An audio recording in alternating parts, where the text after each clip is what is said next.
Okay, so why pre-sale? Why is this important? Well, there's obvious benefits to doing this, such as collecting payments up front for this thing that you're working on so that you'd be able to fund it. That's one thing. But more important than that, you want to collect these payments up front as a sign that people are actually willing to spend money with you for this thing that you're creating. And that's validation. That's the true form of validation. I think it was Tim Ferriss who said, the only way to know if people are going to buy the thing is to ask them to buy the thing. Now, like I said in the welcome video for this stage, it's great. You've gotten emails and interest. That's one level of validation, but to make sure truly that people actually want to spend money with you on this thing, you need to ask them to spend money with you on this thing.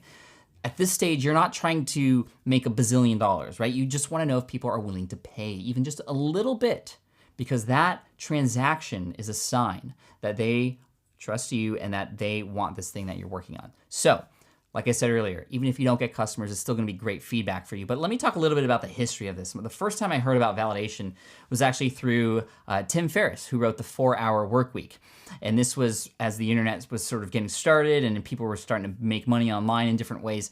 He had said that you can purchase advertisements on Google and allow people to click into those advertisements for products that you haven't even made yet. So you build a website to pretend like that product already exists, and then you send advertisements, so cold traffic to that website to see how many people who land on that page actually want to buy those things. And he would keep track of how many clicks people made on the buy now button. Now, that form of validation is still working today, but the thing about that is you're sort of pretending like your things exist when they don't, and when people click to buy them, you say it's like out of stock. I don't really believe in that kind of sort of false advertisement, if you will. So the way that you're gonna be approaching validation in this manner and in this stage is you're gonna be very honest with people. You're gonna say, hey, I'm thinking about creating this. I know you're interested in it, and I would love to collect pre-orders for it. And if I get a certain amount of people who are interested, then I'm gonna go for it. If not, I'm just gonna refund your money. And that's the basic gist of it. Another example of validation, even pre-internet days, was through a guy named Jay Abraham. He was a very famous marketer who had used validation to determine what book to write. So he had all these different book ideas in his head, and he bought a classified ad for each individual book idea that he had.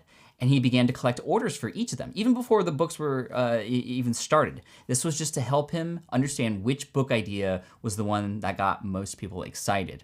And then the one that had the most orders, he knew that that was the book he was supposed to write. The other ones, he just simply offered a refund back to those people. So again, this validation technique has worked throughout history, and now we're gonna be using it in this stage to validate your business.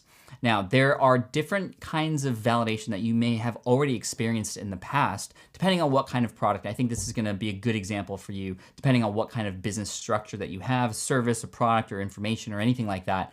There's different ways that people validate those different ideas. The first one that quickly comes to mind is if you're thinking of putting on an event, well, ticket sales are the validation of that event, right? When people pay for tickets, they usually pay for those tickets upfront before the event happens. And so you could see this is something that already exists, and it's a form of validation. It's gonna be a little bit different if you have a service, but also when you think about it, if you're going to hire a contractor or if you're hiring somebody for design work, sometimes you pay that person up front. Sometimes you pay just a percentage of the overall fee, but you're paying up front for services that are coming to you. And again, that's a way for you to help with your mindset. If you're still struggling with this idea of asking for payments up front, well, it can work because you've probably done it before in a different form.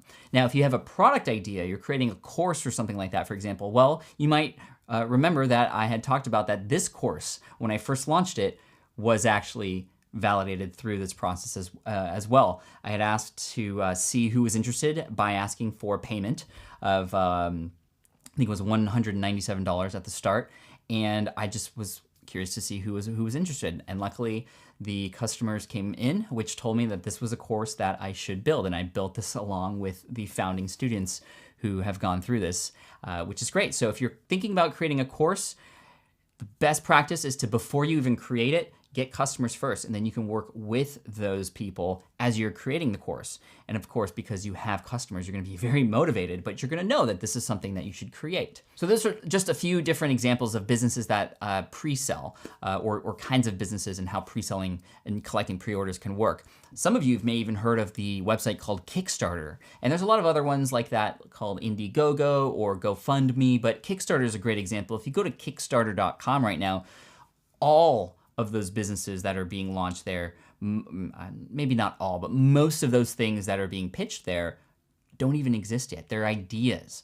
And what is happening is those people who came up with those ideas, and this is everything from technology to books to events to artwork, anything. There's all different kinds of categories there. People are saying, hey, this is what I want to do, and they present it. There's usually a video that goes along with it too, and a story behind it, and then it says, okay, well, if you want this to happen, pledge, and you'll get a little free gift that goes along with that pledge dollar amount.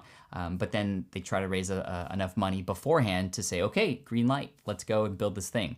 And I know a lot of people who have launched their businesses off of Kickstarter as well. I think one that comes to mind is my good friends Jared and Dan over at Podcast Movement. That was an event it's an event that I attend every year where podcasters come together, and it's thousands of people now. And they started that off of Kickstarter just to make sure that it was something that people wanted to attend. And they launched it there, and for 3 years now it's been running. It's been awesome and growing every single year. But hopefully that helps just frame your mindset around this idea of pre-selling.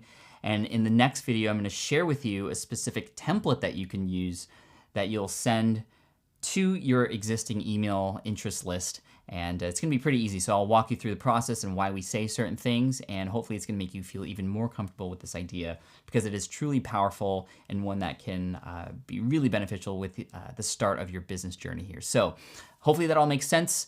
And I look forward to seeing you in the next video. We're going to start taking some action.